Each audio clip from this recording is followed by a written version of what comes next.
जी, सबसे पहले आपका शुभ नाम क्या है? मेरा नाम रईस अहमद मलिक है और मैं उत्तर प्रदेश के ज़िला बुलंदशहर, तहसील डिवाई, ग्राम पैगम्बरपुर का रहने वाला हूँ और पिछड़ी जाति से आता हूँ, जो मोदी जी की जाति से बिलोंग करती है। तो आप ये बताइए, अभी जो संविधान बदलने की जो बात कर रहे हैं ये लोग, क्या ऐसा हो सकता है क्या?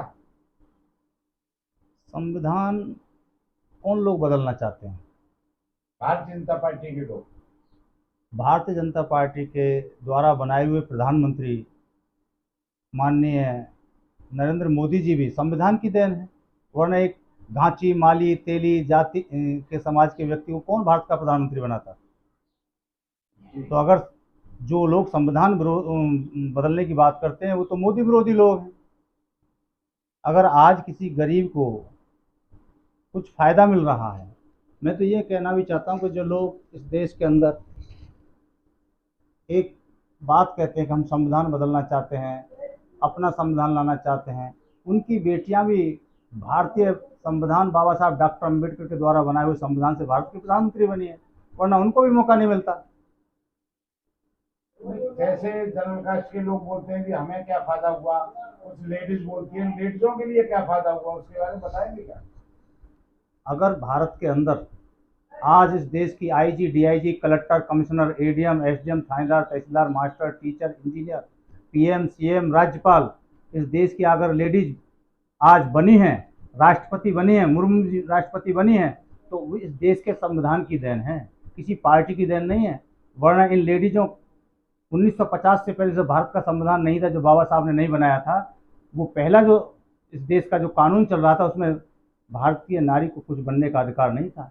आज भारत की नारियां बाल कटा के चलती हैं, हाथ में घड़ी बांध के चलती हैं, स्मार्टफोन लेके चलती हैं, एयरप्लेन चलाती हैं, आईजी कलेक्टर बनती हैं, एसडीएम लाल बत्ती में चलती हैं। ये किसकी देन है? भारतीय संविधान की देन है। अब ये जो संविधान है नारी समाज के लिए वरदान साबित हुआ है। धर्म तो इन्हें इजाजत नहीं देता कि नारी आगे बढ़े। नहीं, कहाँ है? मैं तो देखना चाहता हूँ, किसी मंदिर के अंदर कोई पुजारी बनाना नहीं चाहता नारी के लिए, किसी मस्जिद के अंदर कोई मौलाना बनाना नहीं चाहता, किसी चर्च के अंदर कोई पादरी बनाना नहीं चाहता। किसी भी धर्म के आधार पर आदमी के अंदर नारी जाति के लिए कोई भी स्थान नहीं है, ऐसा मैं देखने को मिल रहा है। लेकिन भारतीय जो संविधान है, भारतीय संविधान की देन है जो आज ये भारत के अंदर लेडीज आईजी, डीआईजी, कलेक्टर, राष्ट्रपति बनती हैं, मुख्यमंत्री बनती हैं, राज्यपाल बनती हैं। ये गीता और कुरान की देन नहीं है, किसी धार्मिक ग्रंथ की देन नहीं है। भारतीय ग्रंथ जो है उसका नाम है भारतीय संविधान। और बाबा साहब डॉक्टर अम्बेडकर ने समानता, बंधुत्व, भाईचारे का जो संदेश दिया है वो भारतीय संविधान में दिया है। फिर भी नारियां धर्म के पीछे दौड़ लगाती हैं, कभी कथावाचक के यहाँ, कभी मंदिर में, कभी उसमें ये लोग जाते रहते हैं। आखिरकार क्यों? संविधान को भी, संविधान से इज्जत सम्मान मिली और उसके बाद भी ये धर्म में ज्यादा विश्वास रखती है। मैं भारत की बहनों से कहना चाहता हूँ, भारत की बहनों से और अपनी बेटियों से कहना चाहता हूँ कि आज जो आपको कुछ मिला है, भारतीय संविधान बनाने वाले बाबा डॉक्टर अम्बेडकर साहब की वजह से मिला है। ये काला धागा बनाने वाले, जो काला काला धागा देने वाले जो बाबा हैं, जो कथावाचक हैं, चाहे वो मुल्ला हैं, चाहे पंडा हैं, चाहे एक्स वाई जेड पादरी हैं, जो भी कोई हैं, उनकी वजह से भारतीय नारी को कुछ नहीं मिला है, बाबा साहब डॉक्टर अम्बेडकर के संविधान की वजह से मिला है। इसलिए मैं तो ये कहना चाहता हूं कि उन बाबाओं के चक्कर में ना करके जो भारतीय बाबा है, जिसका नाम बी आर अम्बेडकर साहब है, उसकी ही देन है जो आज नारी को एक सम्मान मिला है। अच्छा, बाबा साहब के संविधान को मानने वाले लोग आज क्यों बेखराब में हैं? भारतीय संविधान को मानने, भारतीय संविधान से फायदा उठाने वाले लोग तो एकजुट हो रहे हैं। भारतीय संविधान से फायदा उठाने वाले लोग तो एकजुट हो रहे हैं। कभी वो हिंदुत्व का नारा देते हैं, हिंदुत्व के नाम पर हुक्मरान कौन बन रहे हैं इस देश के अंदर? हिंदुत्व का नारा देकर के नाई, गडरिया, कुम्हार, दिमर, बलाई, भैरवा, रैगर, मेघवाल, घांची, माली, तेली, तमोली, दर्जी, छिपा, सुतार, हाड़ी, गाना, पाना, धोबा, किंडरा, गोखा, तेली, तंती, गौड़, गोपाला, कालवेलिया, साठिया, जाट, बिश्नोई, यादव, गुजर, इन सबको मिला करके हिंदुत्व बना करके हुक्मरान कौन लोग बन रहे हैं? जो लोग भारतीय संविधान का विरोध करते हैं वही हुक्मरान बन रहे हैं। इनको हिंदुत्व के नारे में फंसा करके खुद हुक्मरान बनते हैं, फिर इनको कहते हैं तुम दलित हो, तुम आदिवासी हो। हुक्मरान बनने के बाद में इनको दलित बनाते हैं, आदिवासी बनाते हैं, अछूत बनाते हैं, पिछड़ा बनाते हैं। और तो और उत्तर प्रदेश की कुर्सी पर बैठने के बाद कहते हैं कि अब हम इसको गंगा जल से धोएंगे, गौमूत्र से धोएंगे, क्योंकि इस पर एक पिछड़े समाज का बेटा बैठा है, इसलिए हम इसको धुलवाएंगे। तो मनुस्मृति के हिसाब से तो वो शूद्र था। शूद्र था तो जब उसकी गंगा जल से कुर्सी को धोया गया था, तो शूद्रों को ये लोग बिल्कुल तरजीह नहीं देते हैं। उसके बाद भी शूद्र ऐसा क्यों है जो इनके साथ जाते हैं? अभी वो समझ नहीं पा रहे हैं, लेकिन मैं ऐसा महसूस कर रहा हूं कि अब खासकर पिछड़ी समाज के लोग कुछ अब जागृत हुए हैं। उसमें लक्ष्मण यादव जी, अखिलेश यादव जी ने भी इसमें मैटर को उठाया है अभी कि मैं पिछड़ा हूं, उन्होंने खुली सभा में कहा है। तो अब कुछ लोग जाग रहे हैं।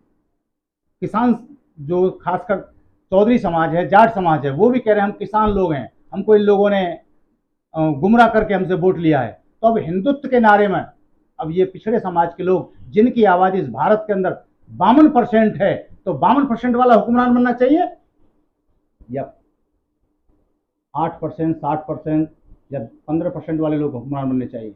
नहीं, अखिलेश जी ने तो ST SC OBC का बिल फाड़ दिया था लोकसभा में। आज उन्हें क्यों याद आ रहा है? आज उनको अपना घर याद आ रहा है। क्यों? कि जब उधर से मार पड़ी है, उनको पता चला कि आज मैं भी पिछड़े समाज से हूँ, मैं भी शूद्र हूँ।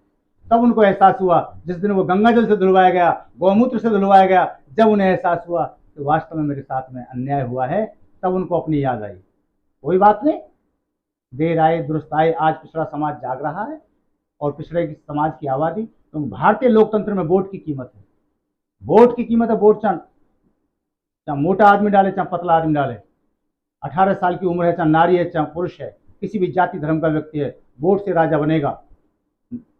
लेकिन कुछ लोग नोट का इस्तेमाल करके वोटों को कंट्रोल करते हैं और धर्म का नारा देकर के, जाति का नारा देकर के हुक्मरान बन जाते हैं और फिर गरीब जनता का शोषण करते हैं और संविधान की जो संस्थाएं हैं उनका भी खुला उल्लंघन करते हैं कुछ लोग। मान्यवर काशीराम साहब ने कहा था कि मैं वोट की राजनीति वोट मैं बैलेट से कराना चाहता हूं, मगर बैलेट के साथ साथ में मैं बुलेट और गोली की भी तैयारी करेंगे।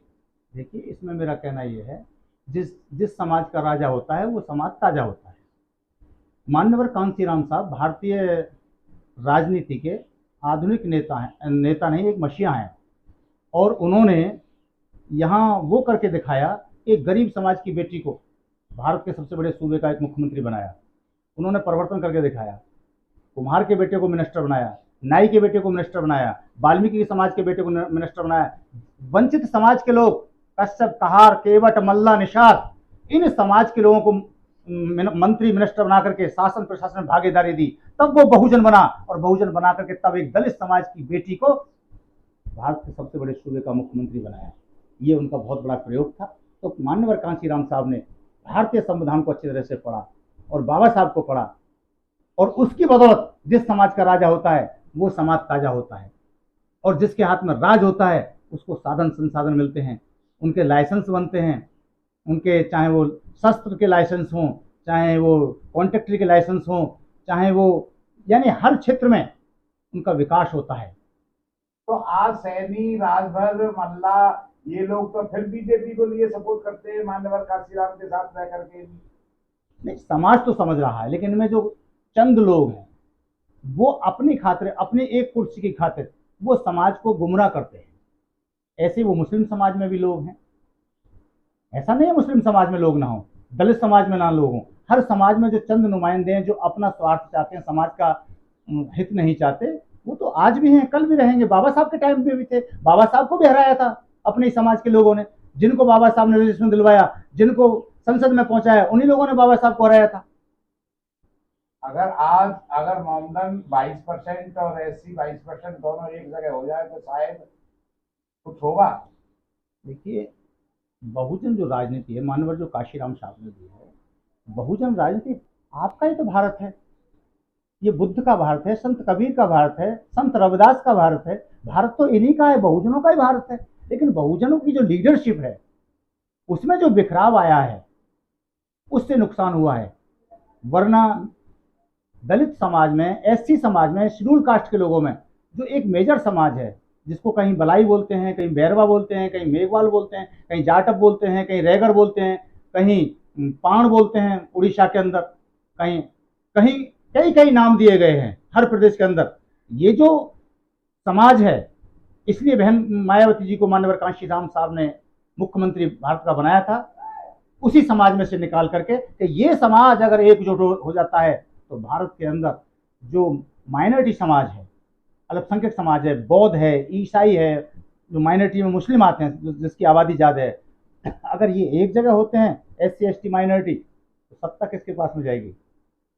सत्ता तो इन्हीं लोगों के हाथ में रहेगी, बहुजनों के हाथ में रहेगी। पूरे भारत में बहुजनों का राज आएगा। लेकिन इनको एक करने वाला नेता चाहिए, बहुजन बनाने वाला नेता चाहिए। जो आज बहुजन भटक रहा है उसमें कुछ हमारी कमियां हैं, जो मान्यवर कांशीराम साहब हमको दे के गए थे उस विरासत को, आज वो विरासत बिखर रही है, हमको भी दुख हो रहा है। जो पुराने लोग थे, अनुभवी लोग थे, अनुभवी लोग ही राजा बना सकते हैं। बहन मायावती जी जिस समय संघर्ष कर रही थी उस समय साधन संसाधन नहीं थे, इतना पैसा नहीं था, हर किसी प्रदेश में हमारा कार्यालय नहीं था, किसी जिले में हमारा कार्यालय नहीं था, गाड़ियां नहीं थी, मोटरसाइकिलें भी नहीं थी हम लोगों के पास में। हमने उस समय संघर्ष किया है, साइकिलों से पैदल चले हैं, रात को कैडर कैंप लगाए हैं हमने गांव गांव जाकर के। उससे बहन जी की ताकत बनी, बहुजनों का राज आया, एमएलए जीते, एमपी जीते। लेकिन बीच में जो बहुजनों का जो मूवमेंट भटका उसमें कुछ स्वार्थी लोग आ गए और स्वार्थी लोगों के चक्कर में उनको थोड़ा सम्मान ज्यादा दिया, तो जो पुराने लोग थे जिन्होंने सींचा था उनको अपमान महसूस हुआ। चलाएंगे तो पुराने लोग ही, ताकत तो पुराने लोग ही तैयार करेंगे, समाज ही देगा सब कुछ। आज जो बहन जी आज वैभवशाली हैं, ये बहुजन समाज की देन है, किसी विरासत में नहीं मिला है पीछे से, ये बहुजन समाज ने सब कुछ दिया है। और आज भी बहुजन समाज बहन जी को सर्वोपरि नेता मानता है। भले छोटी छोटी दल बन गए हैं, छोटे संगठन बन गए हैं, वो हैं सभी वो भी मानते हैं, सब लोग वो भी कहते हैं बीच कुछ में बहन जी बहुत गौरवशाली हैं। लेकिन इस गौरवशाली बाबा साहब के बाद में कांशीराम साहब की इस विरासत को संभालना माननीय बहन जी का काम है। बहन जी के बीच में जो बीच वाले जो कोऑर्डिनेटर्स हैं वो बहन जी को गुमराह करते हैं, वो अपना अपना ग्रुप बनाते हैं, ये मेरे ग्रुप का आदमी है, ये मेरे ग्रुप का आदमी है, मेरे परिवार का आदमी है। ये बहुजनों को परिवार में और ग्रुप में जो बांट दिया है, इससे बिखराव आया है। इसलिए अब हमें संशय लग रहा है कि शायद हमारा कहीं नुकसान न हो जाए, हमारी वरना सरकार आ सकती है। बहन जी भारत के प्रधानमंत्री भी बन सकते हैं, उत्तर प्रदेश के मुख्यमंत्री भी लोग बन सकते हैं, कई स्टेटों में राज भी आ सकता है। बहुत बहुत धन्यवाद आपसे बात करने। जय भीम नमो बुद्धाय। धन्यवाद। जय भीम नमो बुद्धाय।